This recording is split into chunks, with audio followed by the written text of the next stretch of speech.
오스템 임플란트가 묻습니다. 해봐. 당신의 치아를 돌봐준 사람은 누구인가요? 이제 당신이 돌봐드릴 차례입니다. 어릴 적 당신처럼 아픈 치아를 숨기고 계실지 모르니까요. 오스템 임플란트. 금메달! 대한민국 금메달 이승훈! 와 빨라 야 렌즈에 돌리니까 더 맛있네. 금메달 맛이야. 골드 에디션. 엄마 나 골드 먹었어. WHO는 인류를 위협할 슈퍼버그로 헬리코박터를 선정했습니다. 그럼 당신의 위능 헬리코박터는 몸 밖으로 사라져야 합니다. 특허 유산균 HP7으로 더 강하게. 헬리코박터 프로젝트 윌. 내 친구들이다. 동물이랑 말이 통한다는 얘는, 미니홈피로 인테리어 좀 하던 얘는 유럽 쪽 가오게 하기 때문에 야 사람 많이 뽑아야겠다. 같이 회사를 차리고 일자리를 만든다. IBK 기업은행. 치아 나이 35세? 와, 우리 엄마 청춘이네. 잇몸이 많이 좋아졌대. 챙겨줘서 고마워요, 우리 딸. 마음으로 챙겨보세요. 사랑을 담은 선택. 인사돌 플러스.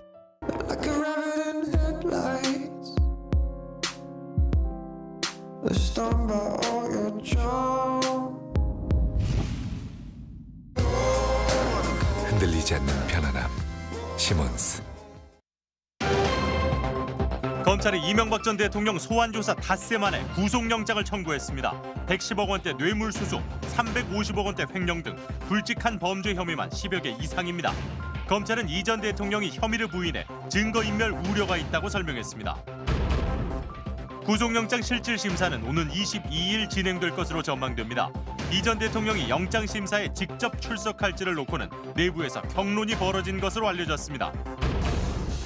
이 전 대통령의 아들 시영 씨가 강남 아파트 전세를 얻는데 김윤옥 여사가 관리하던 불법 자금이 동원된 것으로 검찰이 결론 내렸습니다. 현금 3억 원을 수표로 바꿔 전세 자금을 지불한 것으로 알려졌습니다. 단독 취재했습니다. 소설 경마장 가는 길로 잘 알려진 하일지 동덕여대 교수가 미투 비하와 성추행 의혹으로 사직서를 제출했습니다.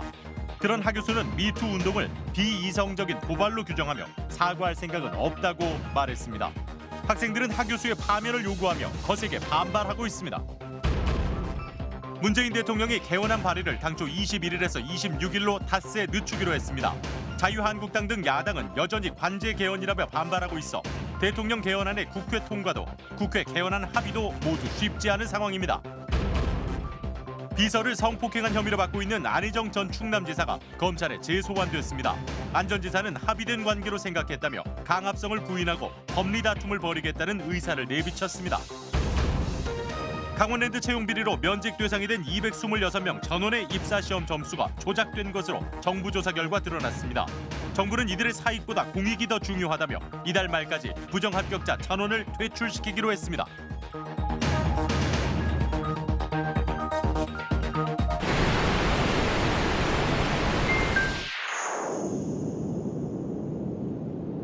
갤럭시 S9, S9 플러스. 안녕하십니까.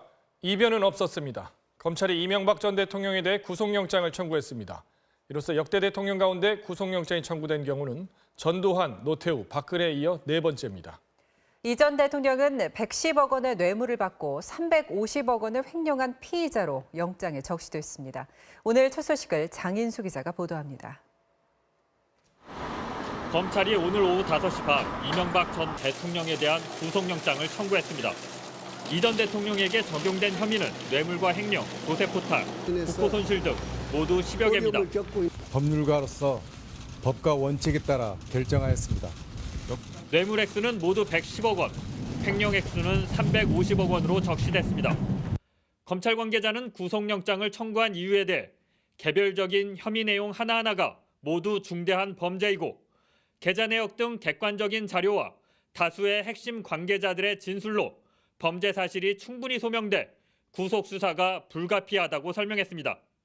또 이 전 대통령이 기초적 사실관계까지 부인하고 있는 데다 측근들은 최근까지 증거인멸과 말맞추기에 나서고 있어 증거인멸 우려도 높다고 덧붙였습니다. 또 이 전 대통령 혐의와 관련돼 있는 측근들 대다수가 이미 구속된 상황에서 이 전 대통령만 불구속 수사할 경우 형평성 문제가 불거지게 된다는 점도 고려한 것으로 전해졌습니다. 검찰 관계자는 우리 사법 시스템에서 지금까지 이런 사안은 구속수사해왔다며 영장 발부에 강한 자신감을 내비쳤습니다. 영장 청구서는 모두 207페이지 분량이며 검찰이 법원에 제출한 참고 서류는 1000페이지에 달합니다. 검찰은 또 구체적인 혐의 적시와는 별도로 다스는 누구 겁니까라는 질문에 대해서도 수사를 통해 결론을 내렸다고 밝혔습니다. 다스는 설립 이전부터 이 전 대통령이 전체를 소유하고 있었고 현재도 주식 대부분을 가진 실제 주인이라는 게 검찰의 판단입니다. 따라서 다스와 관련된 횡령은 물론 삼성의 다스 수입료 대납도 이 전 대통령이 책임질 부분이라는 겁니다. 오늘 검찰이 구속영장을 청구함에 따라 법원은 내일쯤 구속영장 실질심사 일정과 담당 영장 전담 판사를 확정하고 본격적인 기록 검토를 시작할 것으로 보입니다. MBC 뉴스 장희수입니다. 이제야 퍼즐이 맞춰집니다. 이 전 대통령의 아들 이시영 씨가 강남에 아파트 전세 계약을 했었는데 그 자금이 어디서 나왔는지 6년 전 특검 수사 때 의심의 대상이었습니다. 그때는 끝내 출처가 밝혀지지 않았지만 결국 김윤옥 여사가 관리하던 불법 자금으로 아들 전세 자금을 내준 걸로 MBC 취재 결과 확인됐습니다. 강현섭 기자의 단독 보도입니다. 이명박 전 대통령의 재임 기간인 2010년 아들 시영 씨는 서울 강남의 한 아파트에 전세 계약을 맺습니다. 전세가는 6억 4천만 원. 그런데 지난 2012년 내곡동 특검은 전세 자금 3억 2천만 원은 청와대 직원들이 청와대 인근 은행에서 현금을 수표로 바꿔 시영 씨에게 건넨 사실을 확인했습니다. 게다가 당시 청와대 직원들이 바꾼 현금 일부가 2006년까지만 발행됐던 국권 화폐로 밝혀져 대선 잔금이 아니냐는 의혹이 불거졌지만 특검의 수사기간 종료로 명확한 결론을 내지는 못했습니다. 그런데 검찰이 최근 이 전세 자금이 김윤옥 여사가 관리해오던 불법 자금의 일부라고 결론 낸 것으로 전해졌습니다. 2007년과 2010년 몇 차례에 걸쳐 이팔성 전 우리금융회장이 이 전 대통령의 맞사위인 이상조 씨를 통해 수억 원을 건넸고 이 돈이 전세 자금으로 쓰였다는 겁니다. 실제로 최근 검찰 조사에서 김백준 전 청와대 총무기획관은 당시 김윤옥 여사에게 수차례에 걸쳐 3억 원을 현금으로 받은 뒤 부하 직원들을 시켜 수표로 바꿨다고 진술했습니다. 이 수표는 김 여사를 수행하던 청와대 행정관을 통해 전세 자금으로 지불된 것으로 알려졌습니다. 또 맞사위인 이상주 씨도 이 전 회장에게 수억 원의 불법 자금과 루이비통 명품 가방을 받아 김 여사에게 전달했다고 검찰에 털어놓은 것으로 확인됐습니다. 검찰은 이 밖에도 이시영 씨와 관련해 의혹이 제기됐던 여러 개의 뭉칫돈의 출처가 김 여사가 관리하던 불법 자금이었을 가능성도 배제하지 않고 있습니다. MBC 뉴스 강현섭입니다. 이렇게 매일같이 의혹과 혐의가 추가되다 보니까 혼란스러우시죠? 이명박 전 대통령 쪽에 누가 돈을 건넸고 어떤 이유들이었는지 정리해드리겠습니다. 정리하는 뉴스 임경아 기자입니다. 돈과 관련된 혐의를 크게 셋으로 나눠보겠습니다. 국정원에서 상납받은 특수활동비, 다스를 통한 횡령과 삼성 뇌물, 그리고 2007년 대선 전으로 받기 시작한 각종 불법 자금입니다.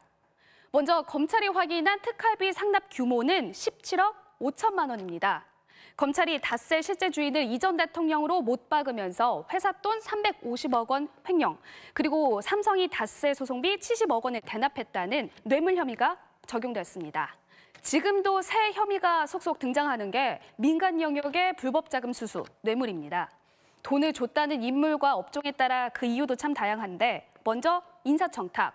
이팔성 전 우리금융회장이 금융권 수장 자리를 청탁하려고 14억 5천만 원을 건넸다는 게 검찰이 파악한 내용입니다.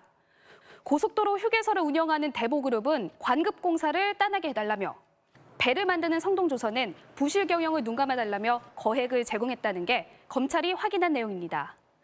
또 정치권에서는 김소남 전 의원이 국회의원 공천을 부탁하며 4억 원을 줬다고 검찰에 털어놨습니다. 지난주 소환조사 이후 새롭게 등장한 혐의 의혹도 여럿입니다. 신도수 25만 명에 달하는 국내 최대 불교 교육기관 능인선원의 주지스님이 불교대학 설립을 도와달라며 2억 원을 건넸다는 혐의가 확인됐습니다. 또 뉴욕 제과로 유명한 ABC 상사로부터 당선 축하금으로 2억 원을 받은 혐의를 검찰이 추가했고요. 구속영장 혐의는 없지만 오리온그룹이 임원들 월급을 걷어서 당선 축하금 1억 원을 건넸다는 관련자 증언을 저희 MBC가 확인 보도했습니다. 이렇게 대기업부터 휴게소, 제과업체까지 또 금융기관, 종교단체, 정치권 그야말로 문어발 혐의라 할 만합니다. 여기에 최근 들어선 김윤옥 여사 관련 의혹도 계속 나오고 있죠. 그 혐의가 앞서 나온 3가지 영역과 정확히 겹치는데 특활비 10만 달러가 김윤옥 여사를 담당하는 청와대 제2부속실에 전달됐고 다스의 법인카드로 4억 원을 사용했다는 횡령. 또 이팔성 전 회장이 5억 원, 뉴욕의 한 사업가가 명품 가방과 거액의 돈을 건넸다는 의혹도 제기된 상태입니다. MBC 뉴스 임경아입니다. 네, 이처럼 이명박 전 대통령의 혐의에는 계속해서 가족들이 등장합니다. 특히 부인 김윤옥 여사는 불법 자금 수수, 아들 시영 씨는 거액의 횡령, 맞사위는 불법 자금 전달에 관여하고 있어 혐의도 결코 가볍지 않은데요. 이들은 앞으로 어떻게 될지 이지성 기자가 짚어봤습니다. 검찰은 일단 이명박 전 대통령의 아들 시형 씨는 사법 처리가 불가피하다는 입장을 정한 것으로 알려졌습니다. 다스 우회 상속 목적으로 의심되는 시형 씨 개인 회사에 다스 자금 40억 원을 부당 지원하도록 하는 등 횡령과 배임 액수가 적지 않기 때문입니다. 또 내곡동 사저부지 매입 자금의 출처나 전세 자금과 관련해 과거 특검에서 거짓 진술도 한 만큼 법적 책임을 묻지 않고 지나가긴 힘들다는 게 검찰의 판단입니다. 맞사위 이상주 삼성전자 전무 역시 수차례에 걸쳐 22억 5천만 원에 달하는 불법 자금을 전달하는 통로 역할을 한 만큼 기존의 검찰 수사관에게 비춰봤을 때 처벌이 불가피해 보입니다. 검찰이 극도로 조심스러운 태도를 보였던 김윤옥 여사에 대한 기류도 바뀌고 있습니다. 수사 초기 검찰은 김희중 전 부속실장에게 국정원 특활비 10만 달러를 받아 김 여사 측에 전달했다는 진술을 확보하고도 직접 수사 여부는 언급조차 꺼릴 정도였습니다. 그러나 맞사위 이상주 씨를 통해 이팔성 전 회장에게 거액의 불법 자금과 루이비통 가방을 받은 사실이 드러나면서 김 여사에 대한 수사가 불가피하다는 목소리가 점차 힘을 얻고 있습니다. 여기에 김 여사가 다스 법인카드를 이용해 해외 장난감 가게와 옷가게에서 약 500달러를 결제하는 등 지난 2007년까지 4억 원 이상을 사용한 증거도 확보했습니다. 이 때문에 법적 책임은 이 전 대통령에게 묻더라도 김 여사가 연관된 부분을 확인하는 차원에서 조사가 필요하다는 겁니다.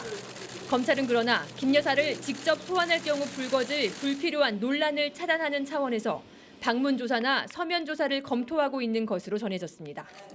MBC 뉴스 이지선입니다. 오늘 검찰의 영장 청구에 대해서 이명박 전 대통령 측은 국가 권력이 총동원된 이명박 죽이기라며 강하게 반발했습니다. 한편 이 전 대통령이 영장 심사에 출석할지 여부를 놓고 내부에서는 격론이 벌어진 것으로 전해졌습니다. 김정인 기자입니다. 이명박 전 대통령 측은 원색적인 용어로 검찰의 영장 청구를 비난했습니다.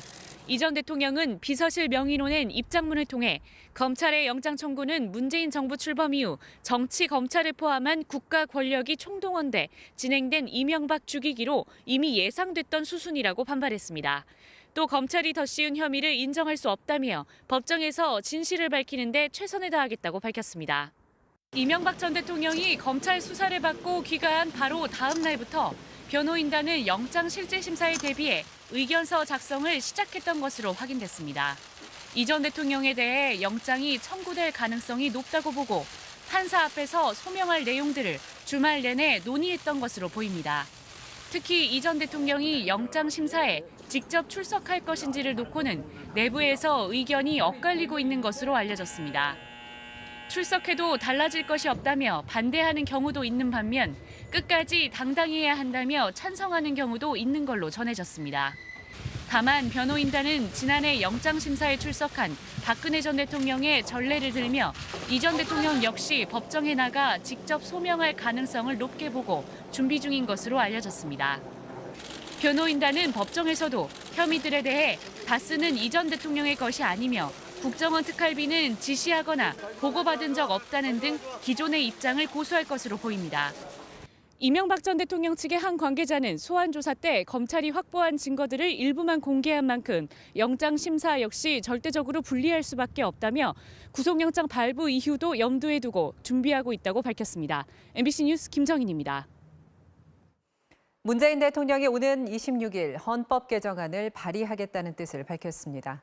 당초 모레죠. 21일에 발의하는 걸 검토했지만 여당의 요청에 따라 마지막 시한까지 발의를 늦춘 겁니다.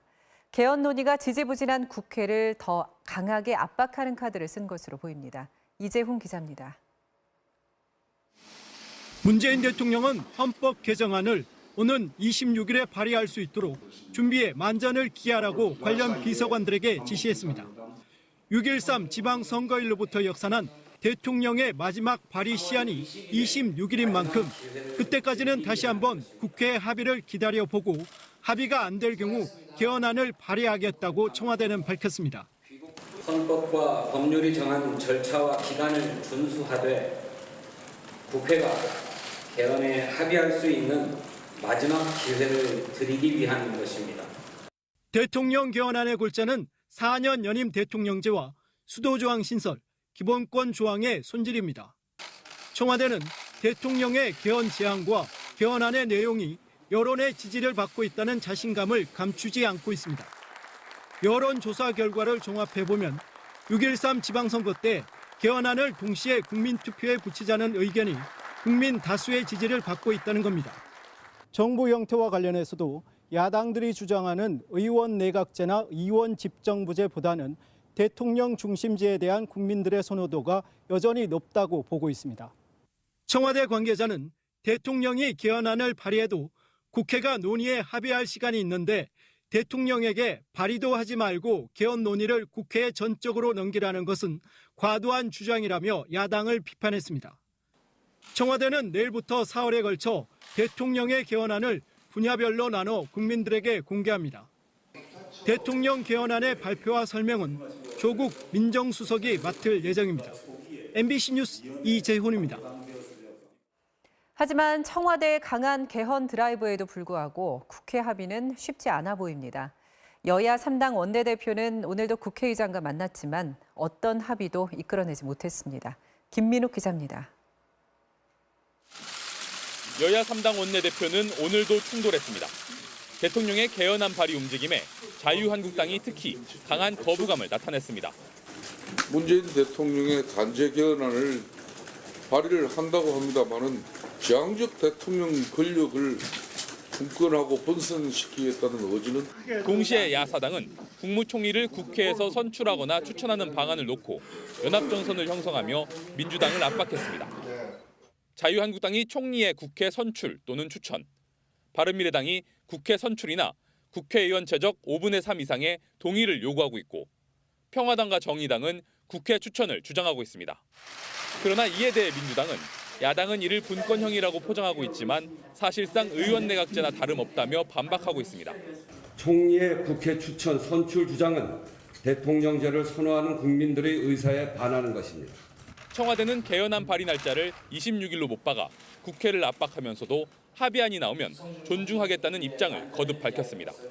하지만 국회 개헌 논의는 공전을 거듭하고 있어 대통령 개헌안의 국회 통과나 별도의 국회 합의안 도출 모두 쉽지 않을 전망입니다. MBC 뉴스 김민욱입니다. 다음 소식입니다. 안희정 전 충남지사가 검찰에 다시 나와 조사를 받고 있습니다. 비서 등을 성폭행한 혐의에 대해 합의된 관계로 생각했다. 즉 강압이 아니었다는 주장을 거듭 폈습니다. 보도 임명찬 기자입니다. 스스로 출두한 1차 조사 열흘 만에 안희정 전 충남지사가 오늘 다시 검찰에 소환됐습니다. 안 전 지사는 피해자들에게 사과하면서 합의된 관계로 알았다고 해명했습니다. 합의에 의한 관계였다고 생각했습니다. 하지만 고소인들께서 그런 것이 아니었다고 하십니다. 사과드립니다.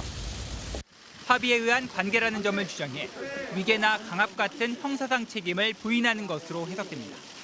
강요 부분을 인정하시는 건지 안 하시는 건지 검찰 조사에 성실하게 받겠습니다. 네. 아내에게도 다시 한번 미안하다는 뜻을 밝혔습니다.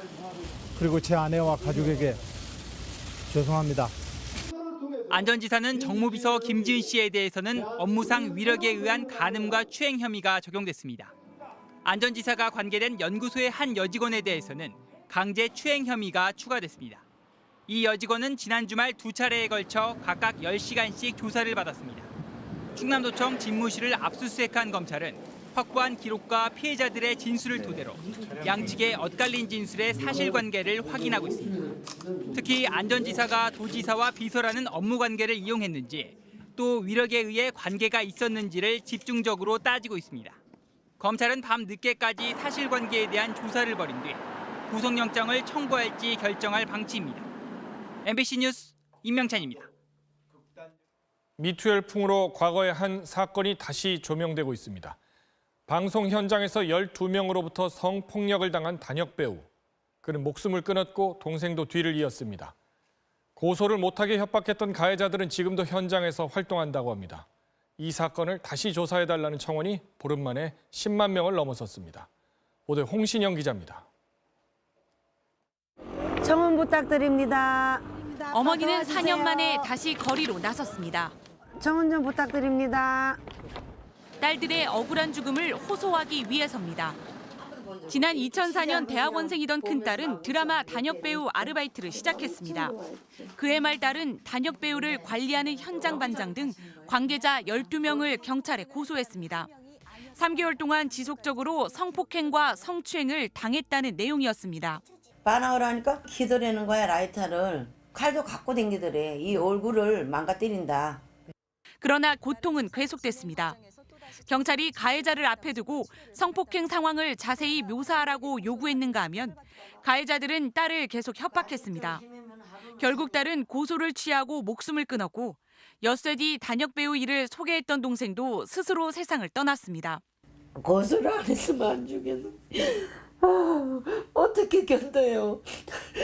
12명 상대한 나 아줌마인지 아가씨 모자 좀 벗어봐. 어머니는 가해자들을 처벌해달라며 1인 시위를 했지만 오히려 검찰은 어머니를 명예훼손으로 기소했습니다. 지난해 법원은 어머니에게 무죄를 선고하면서 판결문에서 이렇게 밝혔습니다. 공권력이 진상을 밝혀내지도 가해자에게 책임을 묻지도 못했다. 국가 공권력의 총체적 실패에 대해 간곡히 사과와 위로의 뜻을 전한다. 14년이 지났지만 가해자로 지목된 사람들은 여전히 혐의를 부인하며 같은 일을 하고 있습니다. 제가 어떻게 강제로 그렇게 합니까? 그거는 말이 안 되잖아요. 12명 여기 가운데 죄인은 있을 것이다. 시민들은 이 사건의 재조사를 요구하는 청원운동을 시작했습니다. 경찰과 가해자를 모두 재조사해달라. 공소시효를 없애고 수사해달라. 청와대 청원은 오늘 10만 명을 넘어섰습니다. MBC 뉴스 홍신영입니다. 소설 경마장 가는 길을 썼던 하일지 동덕여대 교수가 미투 비하와 성추행 의혹에 휘말렸는데 오늘 사직서를 냈습니다. 하지만 하 교수는 미투 운동을 비이성적인 도발이라며 사과할 생각이 없다고 말했습니다. 이문현 기자가 보도합니다. 하일지 교수의 강의인 소설이란 무엇인가가 예정됐던 동덕여대입니다. 하 교수의 파면과 사퇴를 요구하는 게시물이 곳곳에 붙어 있습니다. 지난 14일 하 교수는 이 강의실에서 미투 운동을 비하했다는 논란이 된 발언을 합니다. 여성도 분명히 욕망을 가질 수 있는 거야. 가질 수 있었고 다시 말하면 그걸 즐겼을 수도 있다. 근데 이런 소리 했다가는 벼락 맞아요. 하 교수가 지난 2014년 성추행을 했다는 제자의 폭로까지 불거지면서 결국 교수직을 물러나기로 했습니다. 오늘로서 강단을 떠나 작가의 길로 되돌아가기로 결정하였다는. 자신을 피해자로 규정한 하 교수는 미투 운동으로 인격 살해를 당했다며 사과 요구를 정면으로 거부했습니다. 미투라는 이름으로 자행되는 무례하고도 비이성적인 도발을 사과할 것은 없습니다. 학생들은 하 교수의 파면을 요구하며 항의했습니다. 문제라고 인식하지 않고 계신 것 같아서 분노하고 있습니다. 한국외국어대학교에서도 대학원생이 성추행을 당했다는 폭로가 나오면서 해당 교수가 사퇴 의사를 밝혔습니다. MBC 뉴스 이문현입니다.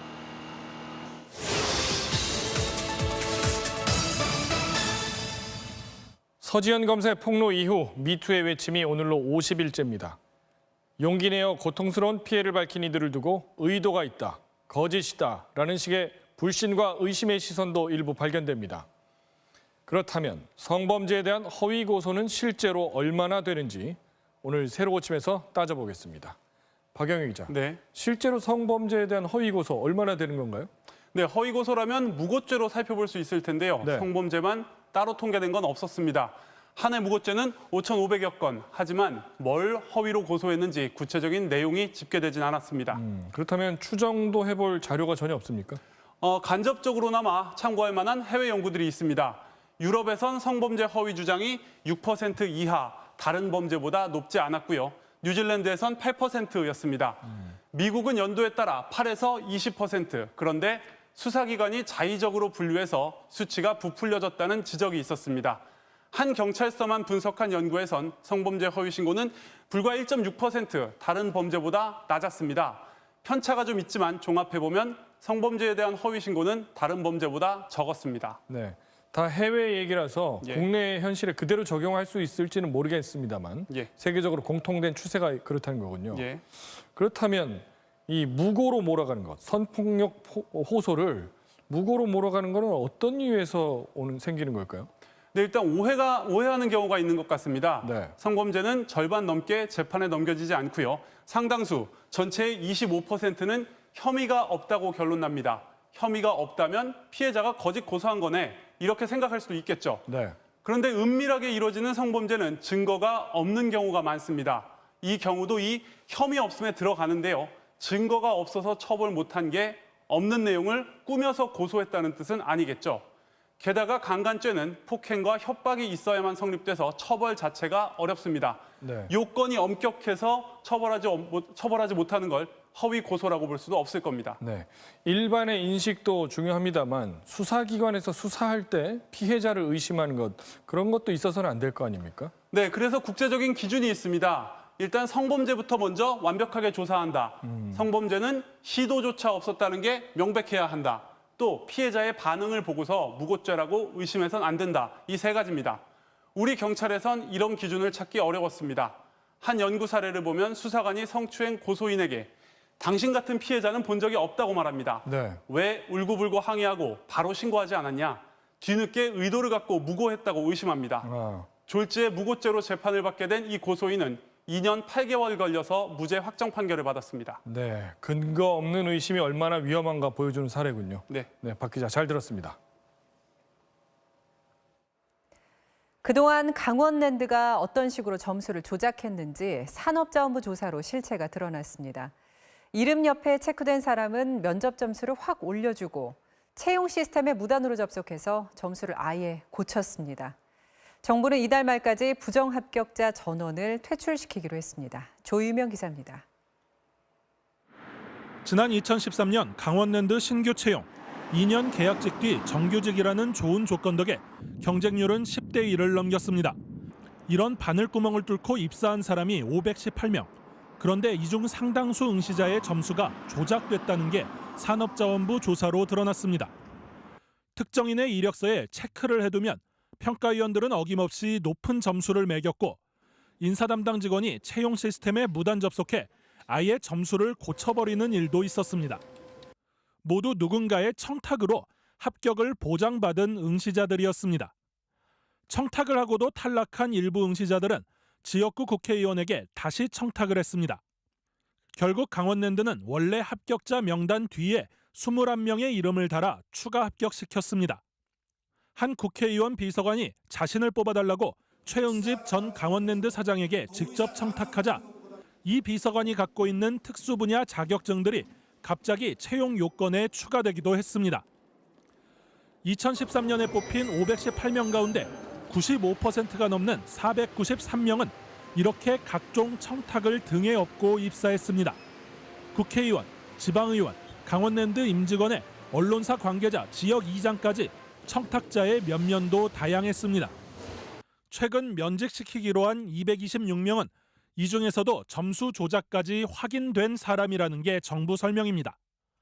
이들 중 일부는 집단 소송 움직임을 보이지만 정부는 부정합격자 퇴출로 인한 사익 침해보다 사회정의 회복이란 공공의 이익이 더 크다며 3월 말까지 전원 퇴출시키기로 했습니다.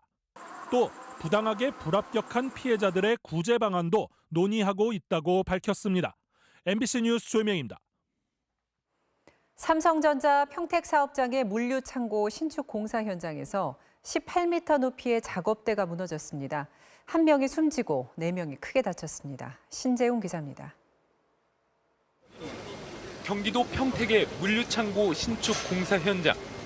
구겨진 철근과 목재 판넬 사이로 구조대원들이 손전등을 비추며 수색 작업을 벌이고 있습니다. 오늘 오후 2시 반쯤 천장에 조명과 스프링클러를 설치하기 위해 노동자들이 올라가 있던 작업대가 18m 높이에서 그대로 주저앉았습니다. 작업대 위에서 작업했는데 위에 있던 사람들이 작업대랑 같이 떨어진 거죠.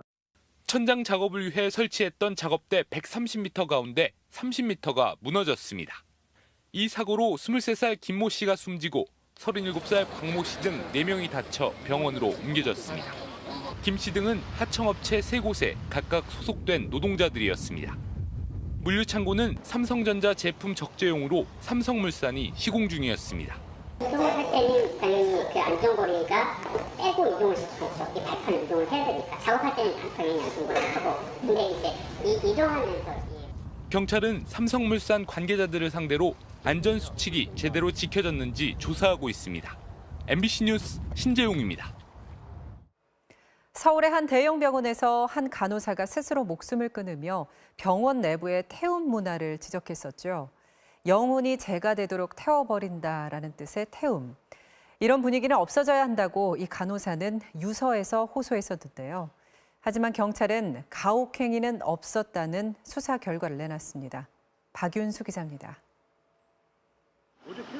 지난달 숨진 간호사 박모 씨의 자살 원인으로 지목된 병원 내 태움 문화에 대해 경찰이 가해자가 없다는 결과를 내놨습니다.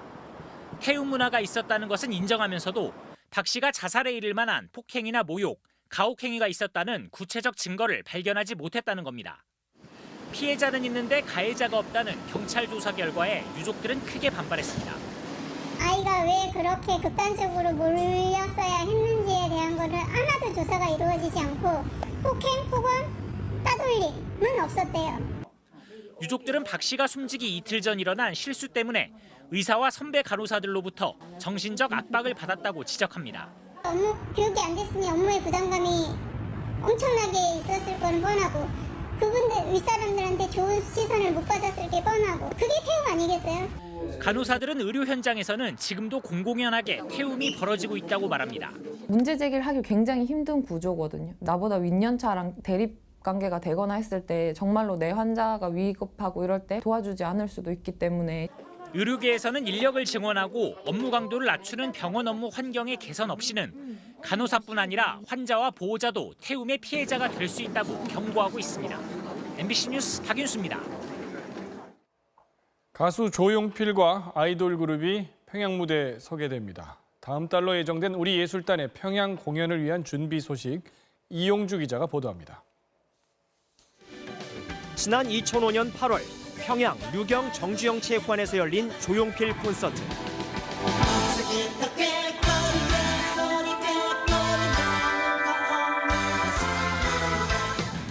체육관을 가득 메운 북한 관객들의 호응을 받으며 공연은 성황리에 마무리됐습니다.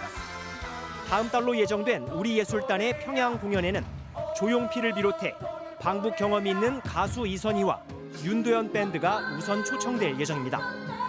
또 가수 보아와 아이돌 그룹 엑소 등 SM 소속 가수들 가운데 한 팀이 출연하는 것으로 확인됐습니다. 정부는 짧은 준비 기간을 감안해 대중가요 중심으로 공연을 준비했다고 밝혔습니다.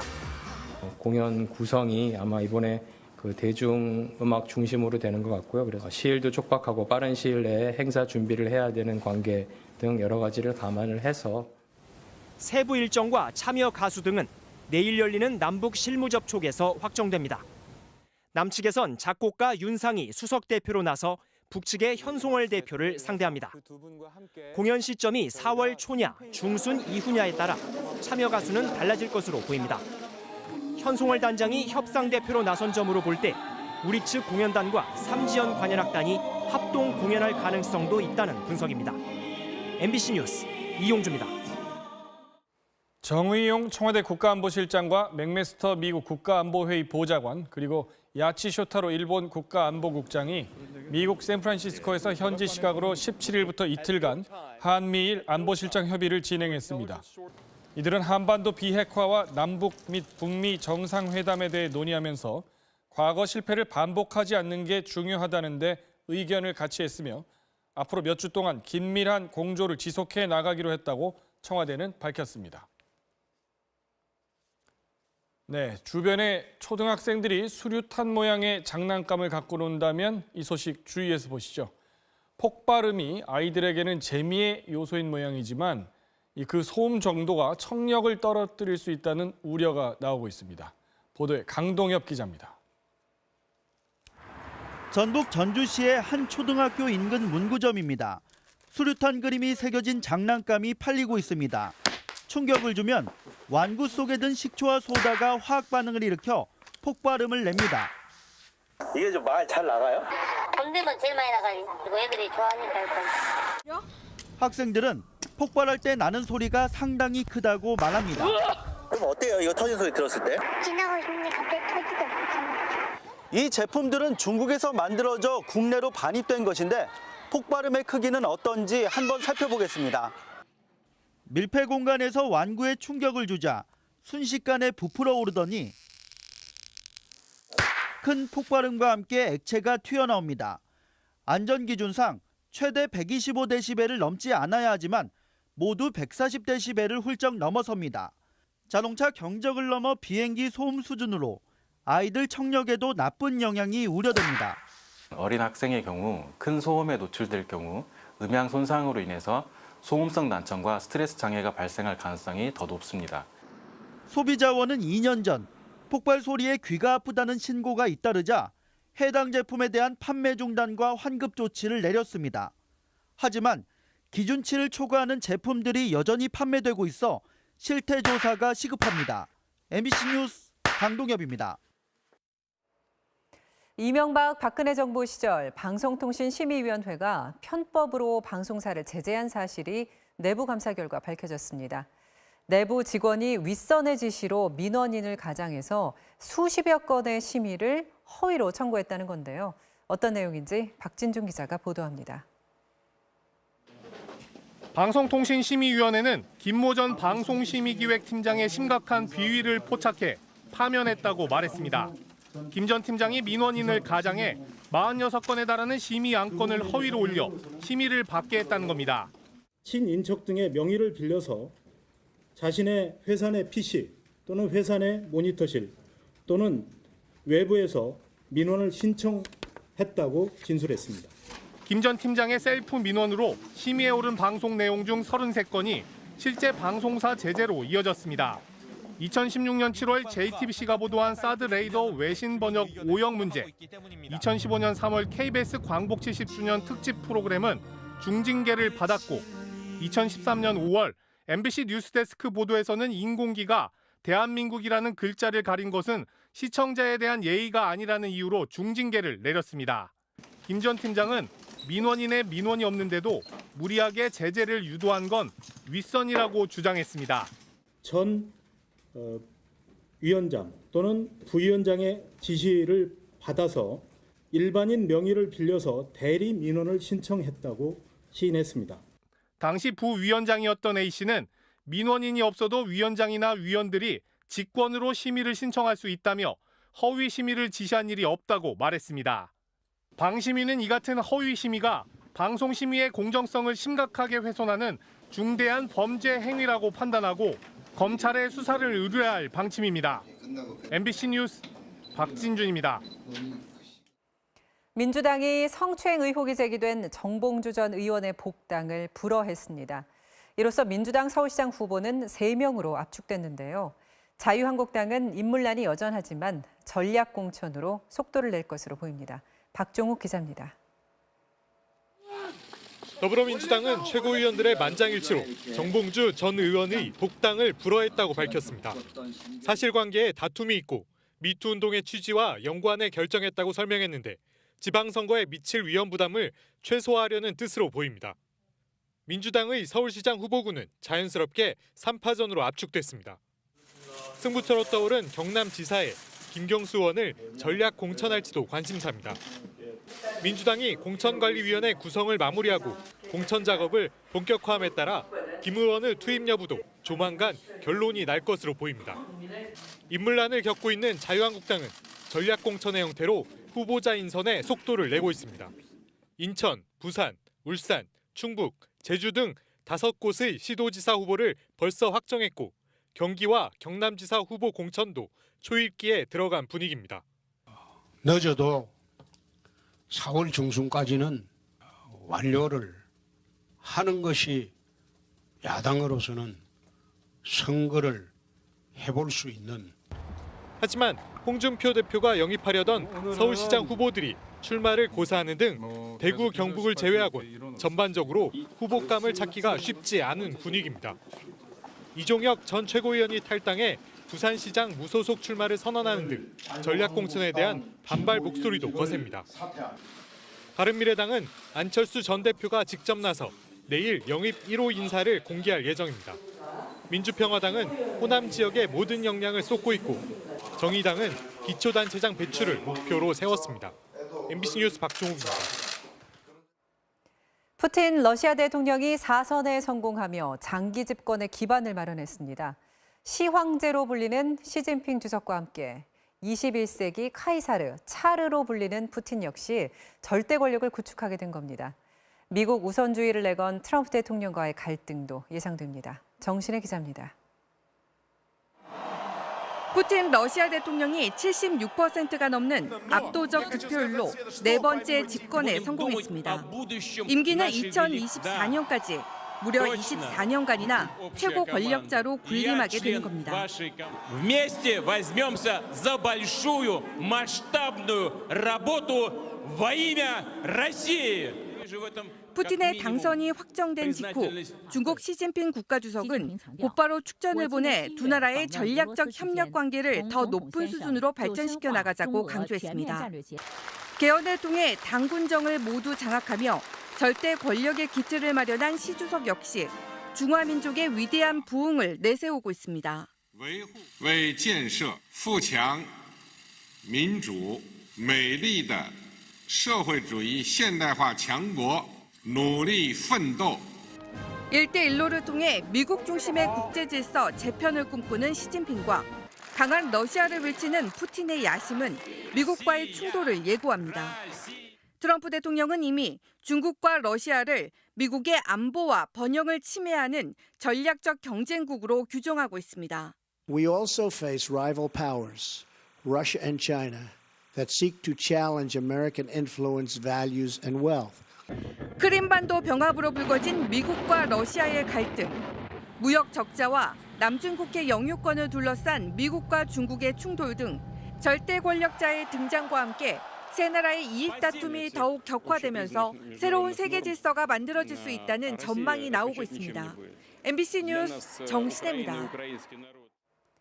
자체 개발한 주식과 선물 투자 프로그램으로 큰 수익을 낼 수 있다고 속여 투자금을 가로챈 일당이 경찰에 붙잡혔습니다. 증권사 펀드 매니저까지 낀 사기 행각이었는데요. 피해액이 300억 원이 넘습니다. 박진주 기자입니다. 한 선물 주식 투자 회사의 설명회. 절대 손해를 보지 않는 프로그램을 개발했다며 고수익 보장을 내세워 투자를 권합니다. 20억 자본금을 100억 자본금으로 늘리고 이걸 가지고 또 주식을 해가지고 또 500억 늘리고. 2달 만에 원금의 이자 10%를 보장한다는 말에 76살 유모 씨는 처음에는 속는 셈 치고 천여만 원을 투자했습니다. 그런데 매주 100에서 200만 원씩 꼬박꼬박 들어오자 퇴직금에 빌린 돈까지 1억 5천만 원을 맡겼습니다. 그러자 입금은 석 달 만에 끊겼습니다. 투자금융에서 보증서 주니까 그리고 금융감독원에서 관리하는 회사다. 사기를 주도한 전직 대형증권사 직원 이모 씨. 반신반의하는 투자자들에게는 다른 회사 명의의 지급보증서를 발급해주기도 했습니다. 피해자가 전직 펀드 매니저 출신으로 가짜 지급보증서를 발행해주어 피해자들이 믿을 수밖에 없었습니다. 경찰 조사 결과 자체 개발했다는 프로그램도 역시 존재하지도 않았습니다. 1000여 명 가까운 피해자 대부분은 주부와 60대 이상 노인. 피해액은 317억 원에 달합니다. 이제 아들 결혼 자금으로 쓰고 생활이 너무너무 막막하게 힘들게 사는 거죠. 경찰은 사기 혐의로 이 씨 등 4명을 구속하고 달아난 공범 57살 이모 씨의 행방을 쫓고 있습니다. MBC 뉴스 박진주입니다.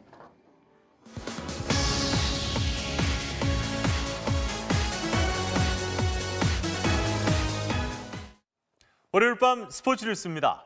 쇼트트랙 세계선수권 대회에서 최민정 선수가 4관왕에 오르며 개인 종합 우승을 차지했습니다. 이명진 기자입니다. 개인 종합 상위 8명이 맞붙는 3000m 슈퍼 파이널. 중간 1위를 상징하는 빨간 모자의 최민정이 폭발적인 스피드로 선두에 나섭니다. 중국 리진위의 막판 추격이 거셌지만 최민정을 넘어서진 못했습니다. 전날 500m와 1500m에 이은 세 번째 금메달, 계주 우승까지 포함해 4관왕에 오른 최민정은 2015년과 2016년에 이어 세 번째로 대회 개인 종합 정상에 올랐습니다. 많은 분들이 제 경기를 보고 많이 이제 긍정적인 영향을 받으셨다고 해서 이번 세계선수권 대회에서도 여러분께 좋은 모습 보여드리고 싶어서 노력 정말 많이 해서 준비했습니다. 최민정이 유일하게 놓친 1000m 우승을 심석희가 차지하면서 여자 쇼트트랙은 이번 대회 금메달을 모두 휩쓸었습니다. 한편 지난 평창올림픽에서 미끄러지며 눈물을 쏟았던 남자 계주도 무려 8년 만에 세계선수권 금메달을 따내며 다 함께 활짝 웃었습니다. MBC 뉴스 이명진입니다. 박인비 선수가 1년 만에 LPGA 투어 정상에 올랐습니다. 파운더스컵에서 19언더파를 기록하며 통산 19승째를 따냈습니다. 1번 홀 버디로 산뜻하게 출발한 박인비 선수. 그 이후 11번 홀까지 타수를 줄이지 못합니다. 2위에 한 타짜로 쫓긴 12번 홀에서야 박인비 선수의 승부사 기질이 깨어나기 시작합니다. 그림 밖에서 시도한 6m 퍼트가 그대로 홀컵으로 빨려 들어가죠. 대단하군요. 자, 13번, 14번 홀 연속 버디로 2위 그룹과의 격차를 벌인 박인비 선수. 15번 홀에서는 위기 관리 능력이 돋보였습니다. 절묘한 벙커샷을 선보이면서 4개 홀 연속 버디. 사실상 승부는 여기서 끝이 났죠. 박인비 선수가 부상 복귀 2대회 만에 최종 합계 19언더파로 정상에 등극을 했습니다. I didn't expect to win very early. I mean, obviously after a long break. 이번 우승에는 또 다른 비결이 있다고 하죠. 자, 남편의 조언을 듣고 종전의 반달 모양 퍼터 대신에 일자 모양의 퍼터를 들고 경기에 나섰다는데요. 야, 정말 사랑의 힘인가요? 놀라운 적응력입니다. 1년 만에 LPG 투어 우승으로 통산 19승을 달성한 박인비 선수. 2주 뒤에 열릴 올 시즌 첫 메이저 대회 인스퍼레이션도 기대하겠습니다. 역대 최고의 감동과 성적을 안겨준 이 동계 패럴림픽 선수단이 오늘 해단식을 가졌습니다. 한계를 뛰어넘는 도전으로 전 세계를 뜨겁게 달군 평창 패럴림픽. 어젯밤 화려한 폐회식을 끝으로 열흘간의 열전이 마무리가 됐습니다. 자, 오늘 오전 해단식이에요. 선수들 표정이 참 밝죠. 도종환 문체부 장관은 모든 선수들의 이름을 일일이 불러주면서 감사의 뜻을 전했습니다. 낚시왕 최성민 선수는 어디 계십니까? 좋은 선수 좀 더 낚아오세요. 정승원 선수, 차재관 선수, 한민수 선수. 예상치 못한 뜨거운 관심을 떠올리며 눈물을 보이는 선수들도 있군요. 이번 대회는 감동도 역대 최고, 또 성적도 금메달 하나, 동메달 셋으로 역대 최고였죠. 메달을 딴 선수도 따지 못한 선수도 바라는 건 오직 하나였습니다. 계속 감동을 드리는 스포츠인이 되고 후배들도 많이 나올 거라니까 계속 관심 좀 많이 가져주십시오. 우리 모두에게 희망과 용기를 심어준 패럴림픽 선수들 정말 수고하셨고 또 고맙습니다. 호날두와 메시 두 선수의 스페인 리그 득점왕 경쟁이 뒤늦게 불이 붙었습니다. 톱플레이에서 확인하시죠. 먼저 추격자 호날두입니다. 자, 올려준 건 왼발 노스톱 들어갑니다. 그리고 이번에는 오른발로 마무리까지. 몰아넣기 달인답게 오늘만 무려 4골, 올 시즌 프리메라 리가 22골째입니다. 자, 그렇다면 득점 선두 메시는 어떨까요? 아크서클 왼발로 그대로 들어가죠. 가만히 있을 메시가 아닙니다. 리그 25호 골에 앙증맞은 세리머니까지. 남은 경기는 9경기, 두 선수의 격차는 3골. 축구 신들의 전쟁은 아직 끝나지 않았습니다. 이번에는 잉글랜드 FA컵입니다. 첼시 윌리안의 엄청난 순간 스피드. 빠르게 치고 나가서 완벽한 패스 연결까지 모라타의 깔끔한 마무리. 군더더기가 없는 골이죠. 자, 이번엔 좀 다른 골을 보시죠. 레스터시티의 반격인데요. 계속해서 수비벽에 막히고 또 한 번 키퍼 정면, 그리고 기어이 골을 만들어냅니다. 말 그대로 집념의 골이었군요. 마무리는 NBA입니다. 크리스 폴의 화려한 개인기, 그리고 자로 젠듯한 패스, 투핸드 덩크 마무리. 역시 중요한 건 타이밍이죠. 지금까지 톱 플레이였습니다. 북아일랜드 폴란드와의 원정평가전을 위해 축구대표팀이 오늘 출국했습니다. 월요일 밤 스포츠 뉴스였습니다.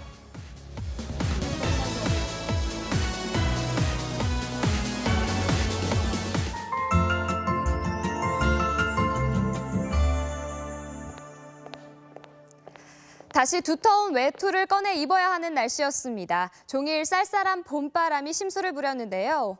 오늘 전남 여수와 부산 북항에는 순간 최대 초속이 25m로 무척 강했고요. 서울에서도 10m 안팎의 강풍이 불어 옷깃을 더욱 여미게 했습니다. 내일도 바람은 여전할 것으로 보여서 옷차림 잘 하셔야겠습니다. 기온은 더 내려갑니다. 지난주 중반 22도를 치솟았던 서울의 낮 기온이 오늘은 10도 안팎에 머물렀고요. 내일은 더 낮아집니다. 이번 꽃샘 추위는 모레 수요일까지 이어지다가 주 후반엔 물러갈 것으로 보입니다. 지금 약하게 비가 내리고 있는데 차츰 그칠 것으로 보이고요. 울산 앞바다에 풍랑 경보를 비롯해 동해와 남해는 풍랑특보가, 부산 등 일부 해안가에는 강풍주의보가 내려져 있습니다. 내일은 차츰 구름이 양이 늘어나겠습니다. 제주도에는 흐리고 비가 내리겠고요. 아침 기온은 서울이 2도, 철원은 영하 2도까지 내려가겠습니다. 한낮에는 서울이 9도, 대전은 10도로 오늘보다 낮겠습니다. 남부지방은 아침에 대구가 5도 안팎, 한낮에는 광주가 11도, 부산은 7도가 예상됩니다. 절기상 춘분인 이번 주 수요일에는 새벽에 영동과 남부지방부터 비나 눈이 내리기 시작해 낮엔 전국으로 확대되겠습니다. 날씨였습니다.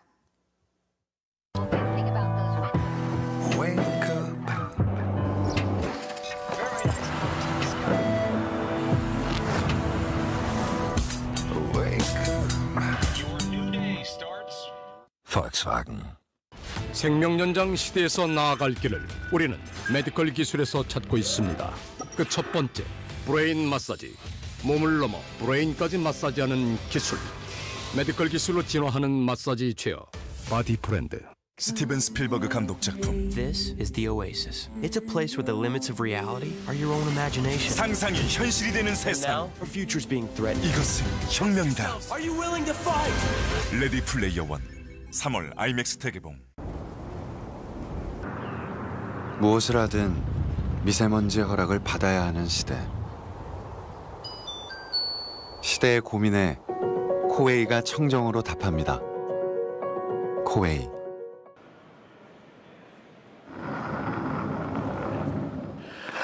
우리는 오늘도 서로 다른 경기장에서 최선을 다합니다. 강력한 스윕으로 공간을 공략하는 두뇌 싸움으로 미끄러지듯 유연한 움직임으로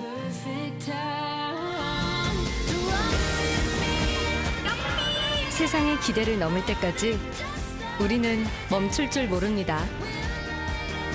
대표 선수답게 코드 제로답게 LG 코드 제로. 네, 뉴스데스크 마치겠습니다. 오늘도 시청해주신 여러분 고맙습니다.